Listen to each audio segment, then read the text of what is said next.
whirlwind schedule in life since joining the PGA just over a year now, officially, as our CEO, and I must say I'm very, very proud to have the opportunity to work with you. As being one of the 41 executive directors with the PGA, I have the opportunity to work with Seth regularly. We'll talk about this in a few minutes. Seth has been intimately involved, if you will, with a couple of our legislative issues that you all know we have in California, as well as some other issues that we have here in California, golf development and so on. So we appreciate that, appreciate your interest in what we do out here. I'm very flattered to be here, Tom, and be with you. Thank you. I'm sure when everybody looked at the schedule, we were saying, I don't really care about facts or Freddie. Let's really rally around Seth. That'll be really cool. Let's see the guy in the suit. Yeah, it's an SRO out there, so that's a good thing. We would also like to encourage, during the presentation, we've got about nearly 30 minutes to sit with you.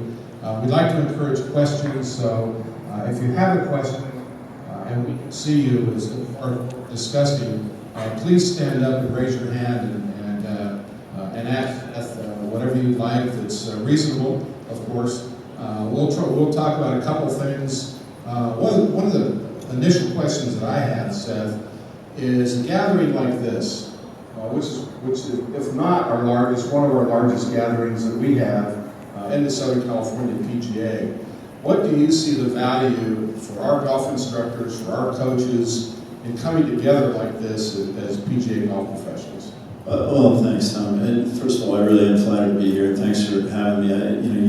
You run a great show, and Southern California is one of the real diamonds of our sections and our areas, not in terms of just the quality of the play, but how you run it. And people like Craig Kessler, who are in the audience and in the mix, make it a really special partner of ours, if you will. So, look, I think any gathering of any industry is a great thing, right?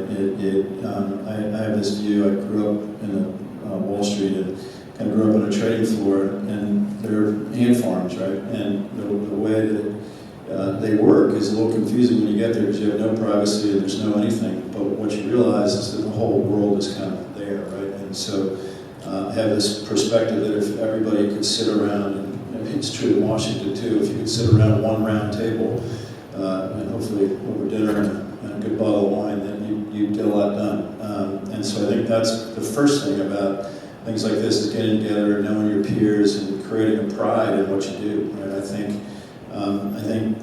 part of the reason I'm doing this is that there's PGA professionals in my life that have changed my life and made it better. And I think there's this sort of noble profession that if you come from a town where you have kind of a principal of a school and a mayor and maybe a minister and a high school football coach and then the golf pro, and that person was in the center of that community and doing things. And I think we've lost a little bit of that pride, frankly, and hopefully what we can restore and back into what we do. You have a secret sauce. You have information. Obviously, a lot of teachers and coaches here that we all want, right? That we can't hit a 7-iron like you can, but we want to. And so I think sort of networking with all that, restoring that, and then also most importantly, learning. Right? I think our profession. And every profession, if my world through Wall Street, if I wasn't learning every day, I was going backwards. And I had to reinvent myself, more or less every day, certainly every year. And I think that kind of DNA of lifelong learning is what we need to also have in this profession, right? We're all trying to get better. It's not that you get your badge and then you know it all, and 40 years later you're doing the same thing you did 40 years before. I think it has to change, and so I applaud you all for taking the time to do this. I think so. The networking part of it, but also the sort of learning and development part of it is hugely important. One of our great professionals, and some of us knew this gentleman, Bill Frostbaum, and one of his favorite sayings, what he lived by, was those who teach never cease to learn. And I believe that fits what your vision is as well. 100%. My father turned 93 a week ago. He was a teacher and a coach, changed an awful lot of lives, still bump into people every year whose lives he changed, and he still has a class that comes back to him. The class in 1967 from high school that comes back to him, including Huey Lewis, by the way. I heard there's some singers in the audience too. But they come back and he teaches a class every year for these guys, and they still want to have affirmation from him. And it's just really fun and cool to watch, and I think that's absolutely right. I think that's what we all got to do, and that's the fun of it, right? That's a great fun, and that's what's great about a forum like this, so thank you for that. I'm sure, I assume that we're all interested, and of course you were deeply involved with the move to Frisco, and for some of the audience, the home of the Dallas Cowboys, they've been doing it. But give us a little bit of an idea, maybe there'll be some questions in regards to Frisco, and what we're doing, how the move is going, what we can expect in the future. Yeah, so we just actually had the official groundbreaking on Friday. Every time I go out there, the dream gets bigger, and I don't mean bigger, they're spending more money, but bigger in terms of the possibilities. If you think about sort of how did we end up where we are, we did an RFP, we've outgrown our building in Florida. I don't know how many of you have seen it. There isn't a huge lot of reason to see it, but it was built in the 60s. It's been a great home. It was kind of designed by George Jetson, I think, so it's a little bit outdated. And so we did an RFP, and we went to 18 cities, assuming that we'd probably end up back in Palm Beach, and they'd sort of step up, and that's what would happen. And in doing that, we found kind of a miracle, right? Dallas was one of the areas. Frisco came up, and they have 700 acres that they want to dedicate to golf and put in our brand. And so we found a partner in the Omni Group, incredible family-owned business, a guy named Bob Rowling. They have no debt on their balance sheet, so they fund everything with cash. And they're putting $500 million into this project. And so, the first thing you do when somebody offers you $500 million for your name is say thank you, I think. And so we're going to build our building. We are going to brand it under PGA.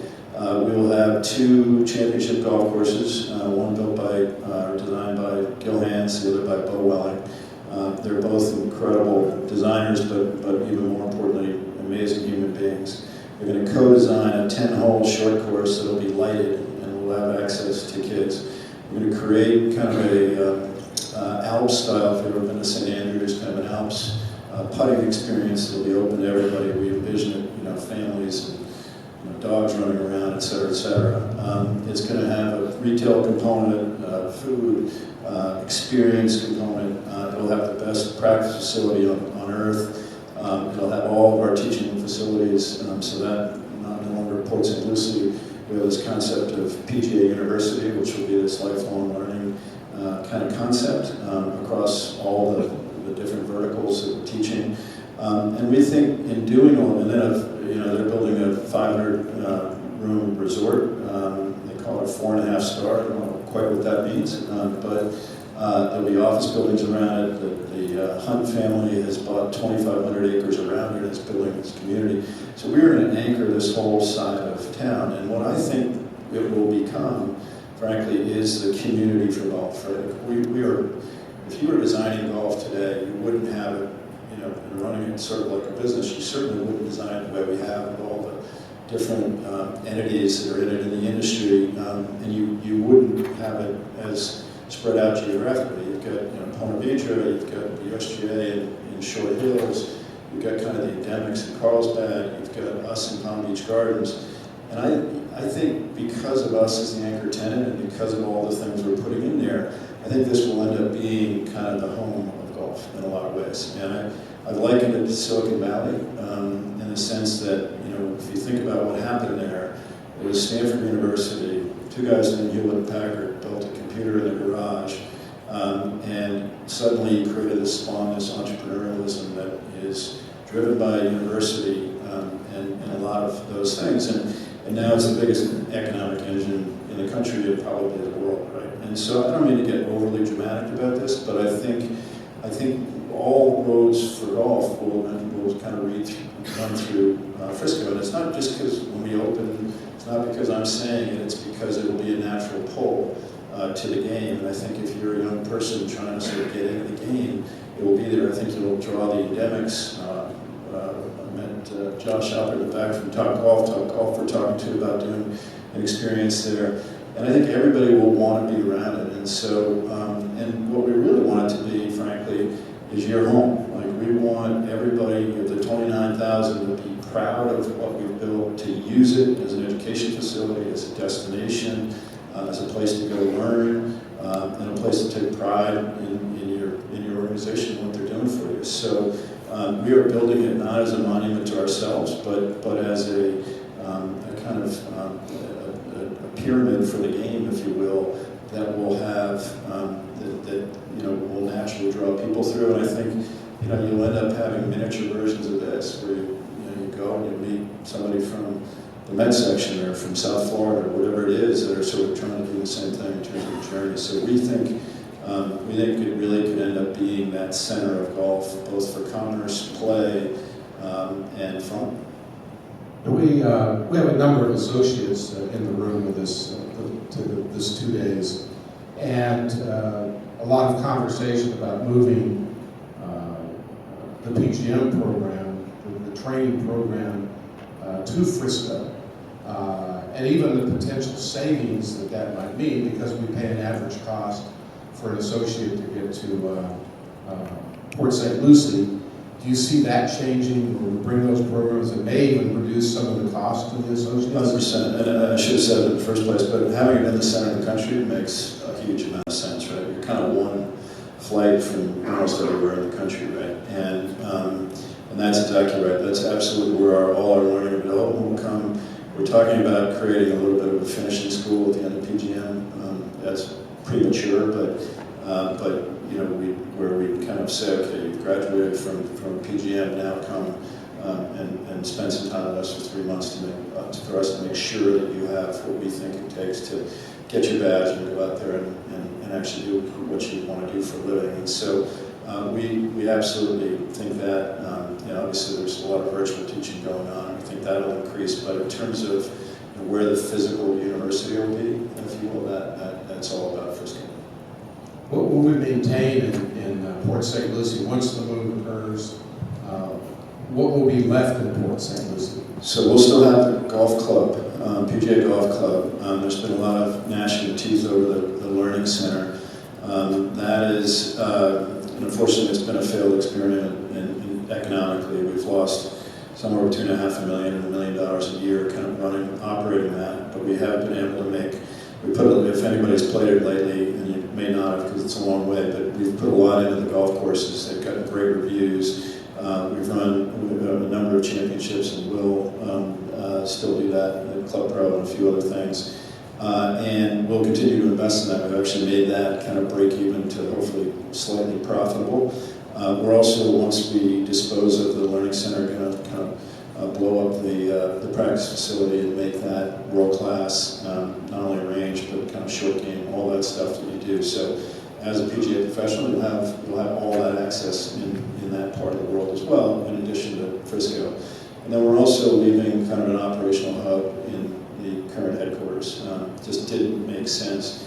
And the hard part about this Frisco thing, we're talking about it already, it's still 3 years away, right? And so the unnatural act of moving an entire company, kind of changing the tires while the car's running, is pretty hard, right? And so we've left a hub there that will continue, who knows how long, but for a while. We're going to put a little bit of money into the Jetsons headquarters and make it a little bit more livable. I can imagine us always having some presence there. We've been there for 60 years, and it's a pretty golf-heavy place, right? And it actually costs more money to move people, frankly, than it would to keep them there and operate separate buildings. So it all makes sense. We're fortunate to have both in our PGA Professional Championship and our Senior PGA Professional Championship, great representation, whether we have 10 or 11 or 12 players in each of those events qualify from our section, and many in the audience today.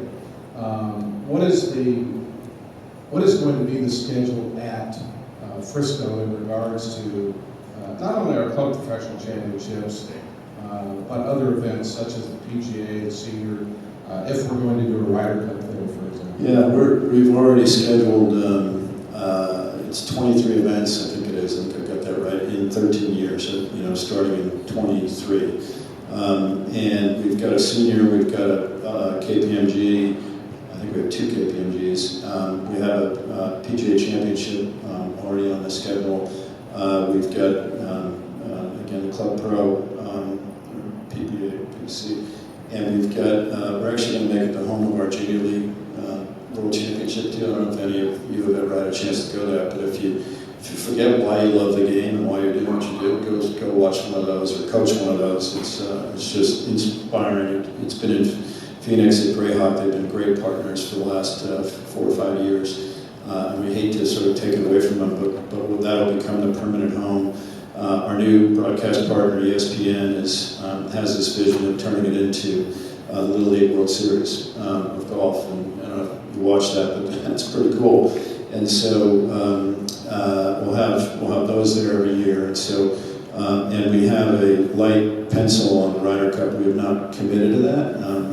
One of the things that my predecessor did was commit us out to about 2080 in terms of our championships. I'm kidding a little bit, but everything has been is pretty far out committed. And but we do have a soft circle on a Ryder Cup.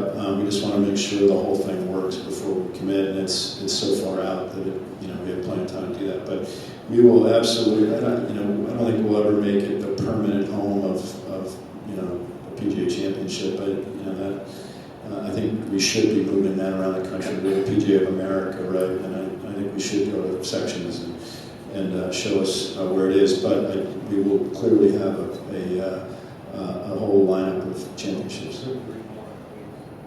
We're fortunate here that John Mason, I think, is in the room, who's won the National PGA Junior League Championship 2 of the last 4 years. So we're very, very lucky to have great participation in Southern California for PGA Junior League, Drive Shooting Club, and those competitions. Anybody have any questions before we go much farther? Yes?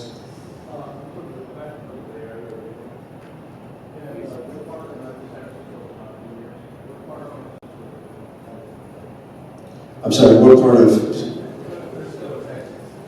Frisco, Texas? Yeah. It would have to be about $4 billion if it was in San Francisco. That's a good segue. Yeah. Very good segue, because next year we have the PGA Championship in San Francisco at Harding Park, and of course, why don't you go a little bit into that, and then next year's Ryder Cup. Yeah, sure. So Harding Park next year, great golf course. We just had a really cool event. We did a joint charitable event with Steph Curry, you may have heard of him, who's our Junior League, one of our Junior League ambassadors. And it was joint for PGA Reach, as well as obviously our foundation, as well as his charity. And we did it at Harding Park. It's a total blowout. Our corporate partner with Workday, who's going to be a tremendous partner of ours, and committed on the spot to kind of do it in perpetuity along with Steph. And I had played it a bit and actually caddied in it there for my son. And it is a big old, hard, good, great golf course, and it'll be a great site. Obviously, kind of right in the heart of town. Great history with Sandy Tatum having kind of brought it back from the dead, and it is it'll be great. We could help with a little ticket sales, maybe. I think these big cities get a little spoiled, and I think we're competing with the Warriors and using Chase Center and confusing. We had a little bit of the same thing at Bethpage, where it was a late surge, and obviously that ended up being a total blowout. But so we're a little bit behind on ticket sales. The corporate sales have been pretty good, but it will show incredibly well. If you ever want to kind of do a convenient bring your spouse, stay in the city and almost walk to the golf course. It'll be a really cool thing. In terms of the Ryder Cup, it's setting up beautifully. Captain Stricker, who is obviously a Wisconsin native, couldn't be more excited. He is fired up, and he's the world's the nicest guy in golf, but he's also one of the more competitive guys in golf, and so he is already trying to figure out his home court advantage. I think we've we used to pretend that there wasn't a home court advantage. I think that fantasy is over, and so sort of figuring out how to make sure we have that. We actually put the tickets on sale last week for the open public, and sold out in about an hour and a half. You may have heard, and I'll talk about it, we had a little ticket glitch. It was such a swarm to buy the tickets that a couple thousand people kind of got shut out of that process who should have been given tickets, and we've gone back, found out who they were, and gone back and actually given them, fulfilled their request. So it was a little bit of a social media headache for a day or two, but now it's turned into like a very positive thing. I just view that, it's not that you have problems because we're all going to have that, it's how you deal with them that sort of says who you are, and that's hopefully where we're coming out on that one. So absolute blowout. It's become, at the Paris event, and it's no longer a golf tournament, right? It's a rock concert, it's a moon landing, whatever you want to call it. It is off the charts, one of the biggest things in sport, not just the game. So we're looking forward to that next year. I think we had a question there. Yeah. Thanks, Seth. I had the pleasure of serving 1 year with you on the board in 2015, and have seen you since then. Congratulations on becoming the CEO. I give you all the credit, Bill.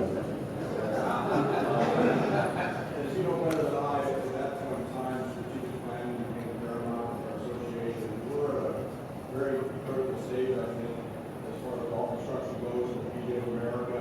Highly competitive, certainly more competitors out there, more threats to what maybe was our dominance in the past as instructors of golfers throughout the country and throughout the world. I know there's a lot going on, but I wonder if you could just talk briefly about strategically where we're at relative to golf construction, both promotion and maintenance of procedures. Sure, that's a great question.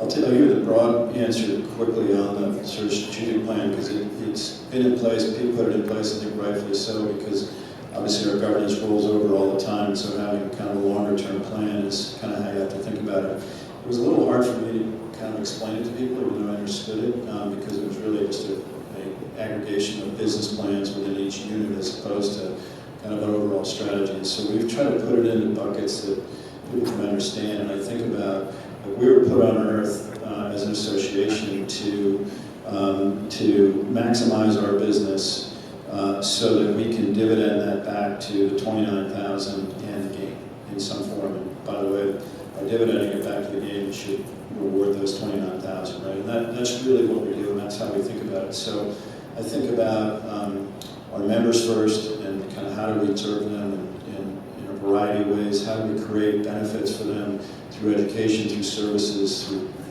perk spot, through lots of other things, but also directly, right? Like, so, we have a little thing called inurement. We're non-for-profit, and that's the right way to run the business, but how do we create direct benefits? And so working on some ways to create some kind of pension, healthcare kind of ideas for the 29,000 to make their lives a little safer, and a vehicle to create a safety net, hopefully a little wealth creation, et cetera, et cetera. So that's a big part of what we're doing. The other part of that part is again education, where we've taken back in-house our digital platform, which is called PGA.com. We've hired an outside architect to help us build it. We've hired a manager, and so what we hope that that's going to end up being for you is your kind of internet to your clients, right? And so we think that that's what's going to happen. It's going to be, as you said, it's a very crowded space. It's confusing. YouTube's full of everything, et cetera, et cetera. What we want to do is create the site which is trusted, that you all have access to, where you can book lessons, book tee times, sell merchandise, give lessons, communicate, and have that be your telephone, your internet. It'll be like Open Table where you can find an instructor in your area. Probably create a little more competition among yourselves in terms of ratings and those sort of things. But we really think that's the way to go. It'll be an open platform to put content through there, et cetera, et cetera. And PGA.coach, which I hope most of you have taken a look at, will be the biggest piece of sort of how that works through ADM and a lot of the other things that we're working on. So the member piece is, I hope that answers part of your question. We also think about it in terms of the game. How do we grow the game? How do we innovate? How do we evolve the game? How do I interface with the other bodies in the game? I think, at the end of the day, we should have the most impactful voice in the game because we're touching at every level. We're touching at the highest level through the Ryder Cup and through the PGA Championship, and yet we're touching it at the first shot you hit and the last shot you hit. And so we should be the most authentic voice with the tour, with USGA, with RNA, et cetera, et cetera. And that's sort of happening as well as this innovation. And then on the business side, obviously we want to maximize every sponsorship, every television deal, everything we can do. So again, we can dividend it back. And then the last bucket I talk about is people. Like we want to have the best, 300 people at HQ to serve you. We want to have the best EDs in the form of, don't work directly for us, but are really important local partners, and people like Tom and the other 41 around the country. We want you all to be the best in the world at what you want to do, because that's how we've got to compete on excellence. To your point, like it's got to, the badge has got to mean something. It's got to be different. It's got to be what I talked about in the first place. If you have a secret sauce that is something that, and I don't mean just about swing, but you care, that you know how to create an experience that is really what you're competing on now, right? It's about the experience rather than the absolute best way to hit a 7-iron, I think. And so sort of educating around that in every form that we can, but creating an excellence among the people, a culture of pride, a culture of gratitude, a culture of lifelong learning, all those things that we talk about that, I think, Bill, at times, and I hate to say this in a public place, but I think we're our own worst enemy, right? We sort of look for what's wrong instead of what's right. Like, why did we all get into this game, right? It was to play because we fell in love with it. I mean, this game was invented by shepherds in a field, hitting a rock, right? And we've got to get back to, I feel like we've done a lot to kill the game in the last 20 years, right? We've made it harder, we've made it more complicated. Every course is built on how hard it is instead of how much fun it is. I don't mean but a lot of that has happened. We've made it more expensive, more time consuming, all those things. And we've got to start thinking about how to, and by the way, we've done all that, and the game's in amazing shape. Like, I actually think we're in kind of a semi-bull market for golf. At the highest level on the tour is in great shape. Top golf's growing 30% a year. Junior league is growing 25-30% a year. The endemics are making money. And I realize that's not true of everybody here, but we've kind of gotten to the point where we've kind of gotten into this cycle of thinking the game is dying. The courses are closing. Most of that's a real estate thing more than anything else. And there's this, we've just gotten into a partnership with, I shouldn't say a partnership, but the city's gotten into a partnership with Topgolf where they're preserving a 9-hole course and putting Topgolf in there instead of getting rid of the golf course. And that's cool stuff. Like, how do we think about all that? And so I kind of got away from your question, but you can see that I have passion about it. I feel like if we can make 29,000 lives better, we can make millions of lives better through this game. And that's why I'm doing what I'm doing. I've had some cool jobs, I've been lucky in life, but I've never had an opportunity, a platform to impact more lives than the one that I have now. And that's what's cool, right? I sort of have this view that if we can make the game look a little bit more like the world, maybe we can make the world look a little bit more like the game. There you have it. Seth, thank you so much for your time this morning, the whirlwind travel schedule that we had. We really appreciate your time being here and spending some time with our PGA professionals and this great day. So thank you very much. Thank you, and look, keep the faith. We're working hard to make this everything you want it to be, and help us. You know, I want to hear. I'm still learning, obviously, you know, but we care a lot, and you know, I want my legacy to be that I made your lives better. So thanks for coming. Thanks for all you do. You've got a great section. Proud to be here. Thank you very much.